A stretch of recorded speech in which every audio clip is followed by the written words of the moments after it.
ओम नमः शिवाय दोस्तों, हर हर महादेव।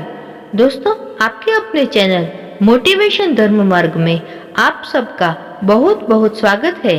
भगवान शिव की कृपा सदैव आप और आपके समस्त परिवार पर बनी रहे।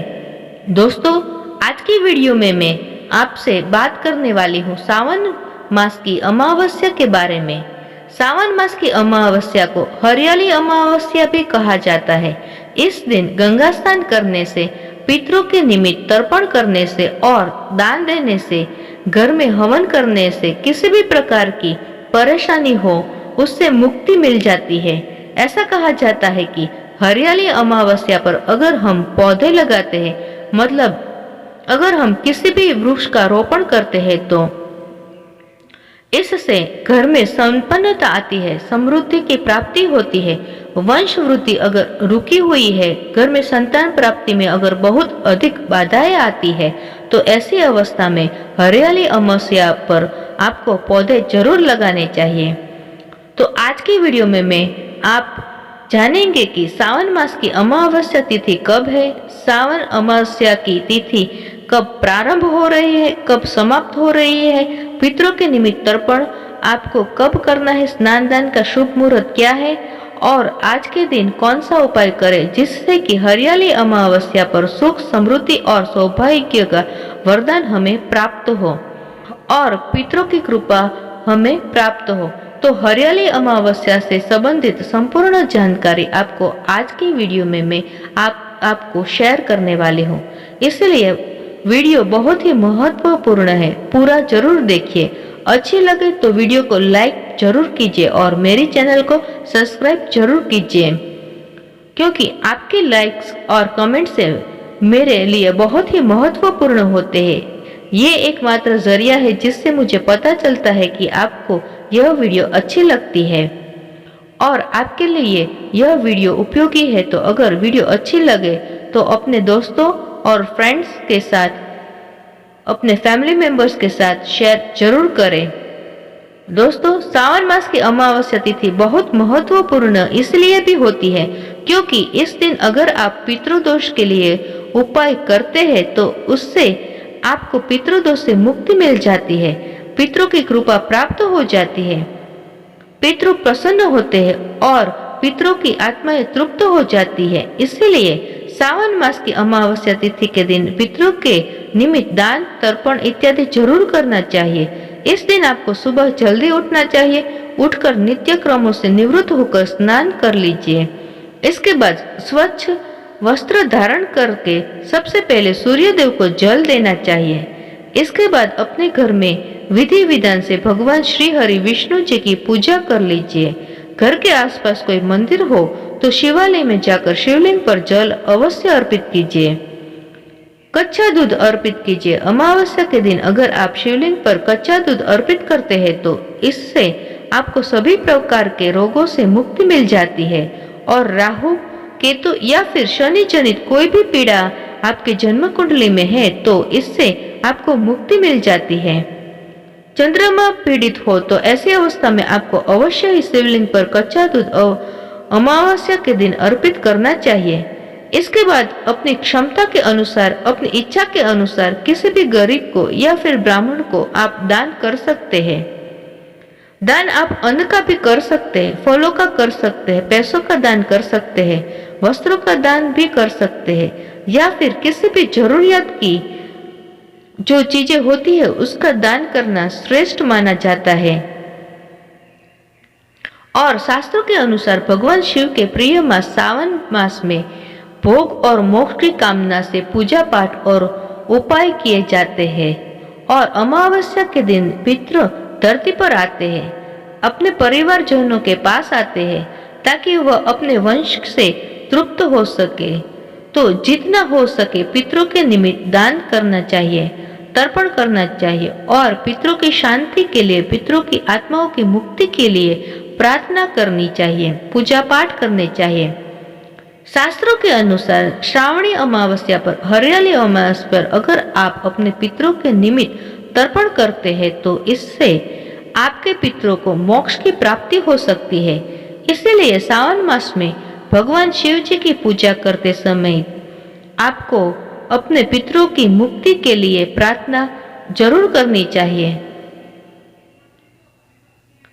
तर्पण किस प्रकार से करना चाहिए? तो देखिए, सावन अमावस्या के दिन आपको सबसे पहले स्नान करना है। स्नान करने के बाद साफ और स्वच्छ कपड़े धारण करके फिर जल, काले तिल, सफेद फूल और कुसा से पितरों के लिए तर्पण किया जाता है। कुसा के पत्रों से दिया गया तर्पण पितरों को प्राप्त होता है और तर्पण के समय हाथ में पवित्र अवश्य पहननी चाहिए। पवित्र का इस्तेमाल पूजा पाठ में किया जाता है और पितरों के तर्पण में कुशा का प्रयोग होना अत्यंत आवश्यक माना जाता है। शास्त्रों में कहा गया है कि पितरों को जो तर्पण में जल मिलाते हैं उससे वे बहुत प्रसन्न हो जाते हैं, क्योंकि पितृलोक में जल की कमी होती है, ऐसी धार्मिक मान्यता है। तो आप तर्पण करके भी अपने पितरों को तृप्त कर सकते हैं। इससे वे खुश होकर आपकी उन्नति का आशीर्वाद देते हैं। अब बात करते हैं कि अमावस्या तिथि कब प्रारंभ हो रही है, कब समाप्त हो रही है। तो देखिए, अमावस्या तिथि 3 अगस्त 2024 को शाम को 3:50 पर प्रारंभ हो रही है और 4 अगस्त को शाम को 4:42 पर समाप्त हो जाएगी। तो सूर्योदय कालीन अमावस्या तिथि हमें प्राप्त हो रही है 4 अगस्त 2024 को, यानी कि रविवार के दिन। इस दिन अमावस्या तिथि का स्नान, दान, तर्पण इत्यादि सभी कार्य किया जाएंगे।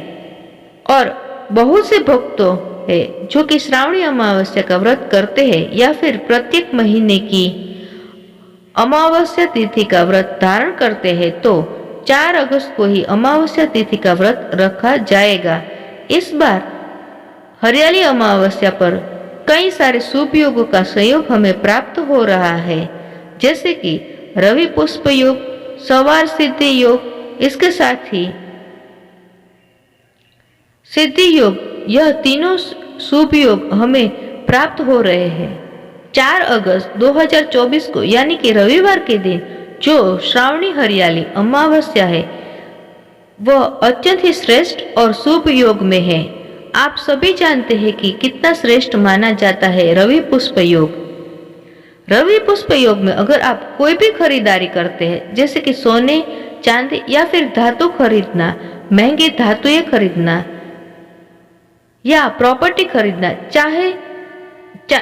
प्रॉपर्टी खरीदना चाहते हैं या घर खरीदना चाहते हैं, गाड़ी खरीदना चाहते हैं, जमीन खरीदना चाहते हैं, तो यह समय आपके लिए श्रेष्ठ माना जाता है। इसके अलावा अगर आप कोई व्यापार शुरू करना चाहते हैं, कोई काम शुरू करना चाहते हैं, तो उसके लिए भी रवि पुष्प योग को श्रेष्ठ योग माना जाता है। रवि पुष्प योग में आप कोई पूजा पाठ कर सकते हैं, दान धर्म कर सकते हैं, तो उसका फल आपको जन्म जन्मांतर तक प्राप्त होता है। और कई प्रकार के ग्रह दोष से मुक्ति के लिए इस समय में जड़ धारण की जाती है। पौधों की जड़, जैसे कि बिल्व वृक्ष की जड़ या फिर आक के पौधों की जड़, इस जड़ों को धारण करने से रवि पुष्प योग में बहुत सारी समस्याओं का समाधान हो जाता है। तो अब देखिए, रवि पुष्प योग के लिए आपको अलग से वीडियो मिलेगी। इस समय में श्रावण मास की अमावस्या तिथि पर स्नान दान का शुभ मुहूर्त क्या है वो बताती हूँ। तो दोस्तों, अमावस्या तिथि पर स्नान के लिए ब्रह्म मुहूर्त का समय श्रेष्ठ माना जाता है और 4 अगस्त को ब्रह्म मुहूर्त का समय रहेगा सुबह 4:26 से सुबह 5:02 तक। इस समय में आप स्नान कर सकते हैं, पूजा पाठ कर सकते हैं और आप चाहे तो इसी समय में दान भी कर सकते हैं। दूसरा शुभ मुहूर्त है अमृत काल, जो कि सुबह 6:39 से सुबह 8:02 तक रहने वाला है। इस समय में भी आप स्नान दान इत्यादि कर सकते हैं। अभिजीत मुहूर्त जो है आपको प्राप्त होगा वो है दोपहर में 12 बजे से दोपहर 12:54 तक है। आप पूजा पाठ कर सकते हैं। मंत्रों का जप कर सकते हैं, उसका फल आपको बहुत अधिक प्राप्त होता है, शुभ माना जाता है, अत्यंत ही श्रेष्ठ माना जाता है। अभिजित मुहूर्त। ऐसे में इस बार की जो श्रावणी अमावस्या है वरदान के समान है। आप किसी भी प्रकार की कामना रखते हैं, किसी भी प्रकार की परेशानी से मुक्ति चाहते हैं, तो यह दिन आपके लिए सर्वोत्तम है, सर्वश्रेष्ठ है। इस समय में अगर आप कोई भी उपाय करते हैं, छोटा सा भी उपाय करते हैं, तो निश्चित ही आपको आपकी परेशानी से मुक्ति मिलेगी और आपकी कामना चाहे कोई भी हो, भगवान भोलेनाथ की कृपा से पूर्ण होगी। क्योंकि सावन के महीने में इतने श्रेष्ठ और दुर्लभ संयोग का बनना अपने आप में ही एक भगवान शिव की कृपा ही है। तो इस दिन विधि विधान से भगवान शिव की पूजा कीजिए, अपने पितरों के लिए दान तर्पण कीजिए, अधिक से अधिक मंत्रों का जाप कीजिए, जिससे कि अधिक से अधिक पुण्य फलों की प्राप्ति हो और जन्म जन्मांतर के लिए आप परेशानियों से मुक्त हो। और सावन मास की अमावस्या पर आपको क्या करना है, क्या नहीं करना है, इसकी जानकारी भी मैं आपको आने वाली अगली वीडियो में मैं अपनी चैनल में दूंगी। तो मेरी चैनल में जुड़े रहिए ताकि सभी जानकारी आपको सही समय पर प्राप्त हो सके। वीडियो यूजफुल लगी हो थोड़ी सी भी, तो अपने फैमिली मेंबर्स और फ्रेंड्स के साथ जरूर शेयर कीजिएगा और मेरी चैनल को सब्सक्राइब और लाइक जरूर कीजिएगा। तब तक के लिए ओम नमः शिवाय, हर हर महादेव।